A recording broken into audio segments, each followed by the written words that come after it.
যেগুলো একেবারে পরপর অবস্থা, নতুবা পুরনো, এবং নতুবা সেই জায়গাগুলোতে অবকাঠামোগত ঘাটতি রয়েছে।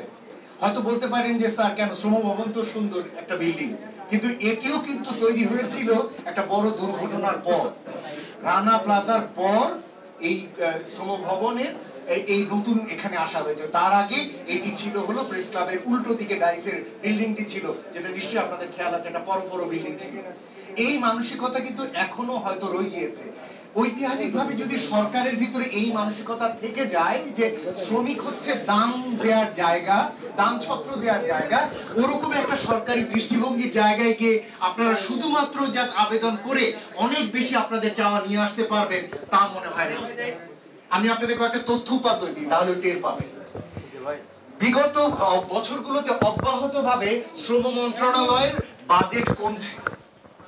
শ্রম মন্ত্রণালয় যে টাকার অঙ্কে বাজেট পান সেটা হয়তো বেশি, কিন্তু যদি আমি টোটাল বাজেটের গড় চিন্তা করি, সেখানে যদি শেয়ার চিন্তা করি, সেই শেয়ারে শ্রম মন্ত্রণালয়ের বাজেট কমছে। আমি যে তথ্য পেয়েছি সেই তথ্য পিছনে একটু না কথা বললে ভালো হয়। আমরা যেটা দেখতে পাচ্ছি যে 2021 সালে শ্রম মন্ত্রণালয় বাজেট পেত হচ্ছে,